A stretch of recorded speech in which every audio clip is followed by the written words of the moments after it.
إنما يخشى الله من عباده العلماء۔ داخلے کے بعد اہل جنت کا پہلا ناشتہ۔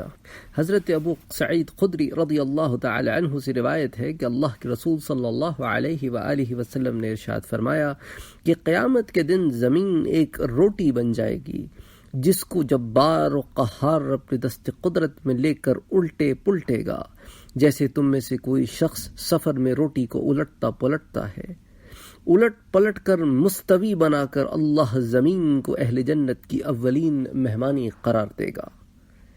حضور اکرم صلی اللہ علیہ وآلہ وسلم نے یہ فرمایا ہی تھا کہ ایک یہودی یہاں پہنچا اور وہ کہنے لگا کہ اے ابو القاسم حضور کی کنیت ہے، خدا آپ پر برکت نازل فرمائے، کہ آپ کو یہ بتاؤں کہ قیامت کے دن اہل جنت کی پہلی مہمانی کس چیز سے ہوگی؟ حضور نے فرمایا کہ ہاں بتا دے۔ اس نے اسی طرح بیان کیا جس طرح حضور نے فرمایا تھا کہ زمین کی ایک روٹی بن جائے گی جسے اہل جنت سب سے پہلے ناشتے کی جگہ کھائیں گے۔ راوی کہتے ہیں کہ اس یہودی کی بات سن کر حضور ہماری طرف دیکھ کر اس طرح ہنسے کہ آپ کی آخری ڈاڑیں ظاہر ہو گئیں۔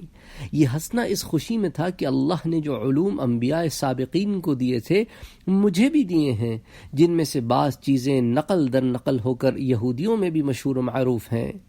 اس کے بعد اس یہودی نے کہا کہ آپ کو یہ بھی بتاؤں کہ اہل جنت کا سالن کیا ہوگا جس سے اولین مہمانی کی وہ روٹی کھائیں گے جو زمین سے بنی ہوئی ہوگی؟ تو حضور نے فرمایا کہ وہ بھی بتا دے۔ اس یہودی نے کہا کہ بیل ہوگا اور مچھلی ہوگی جس کی کلیجی کے زائد حصے تھے 70,000 افراد کھائیں گے۔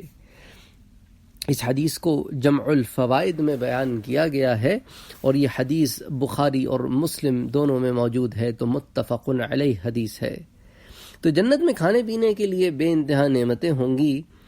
جب جنت میں قیام ہو جائے گا تو وہ برابر کھاتے پیتے رہیں گے، لیکن بطور مہمانی جو سب سے پہلا ناشتہ پیش کیا جائے گا وہ زمین کی روٹی ہوگی۔ اور اللہ تعالیٰ جو ہے اس بات پر قادر ہیں کہ زمین کو روٹی بنا کر پیش کریں۔ اس کی ایک وجہ علماء نے یہ بھی لکھی ہے کہ اب زمین میں انواع و اقسام کی چیزیں ہیں، اور ان انواع و اقسام کی چیزوں میں انواع و اقسام کے ذائقے موجود ہیں، تو اللہ تعالیٰ اس چیز پر بے شک قدرت رکھتے ہیں کہ اللہ سبحانہ و تعالیٰ ان تمام ذائقوں کو جمع کر کے اس روٹی میں اللہ بھر دیں اور اس روٹی کو پھر ہم کھائیں اور وہ تمام ذائقے ہم ان سارے ذائقوں کو ہم چکھیں۔ تو اللہ سبحانہ و تعالی جو ہے وہ ہر چیز پر قادر ہے۔ اب وہ روٹی کیسی ہوگی، اس کی کیا کیفیت ہوگی، اس کا کیا ذائقہ ہوگا، اللہ سبحانہ و تعالی ہم سب کو اس روٹی کو کھانے کی توفیق عطا فرمائے کہ وہ تو صرف جنتیوں کے لیے ہوگی۔ اور مچھلی اور بیل کا ناشتہ بطور سالن کے ہوگا، اور جو مچھلی کے اندر جو اس کی جو کلیجی ہوتی ہے اس کا زائد حصہ ہے اس سے اللہ تعالی ضیافت فرمائیں گے۔ تو اس کے متعلق شارح مسلم علامہ نووی رحمۃ اللہ علیہ لکھتے ہیں کہ جگر میں ایک ٹکڑا لٹکا ہوا ہوتا ہے جو کھانے میں جگر کا بہترین حصہ ہوتا ہے، اسی کو کلیجی کا زائد حصہ کہا جاتا ہے۔ تو اب آپ دیکھیں سبحان اللہ وہ کتنا بڑا زائد حصہ ہوگا کہ اس ایک ایک حصے میں 70,000 لوگ کھائیں گے۔ اللہ اکبر اللہ اکبر اللہ اکبر، لا الہ الا اللہ اللہ اکبر۔ وفوق كل ذي علم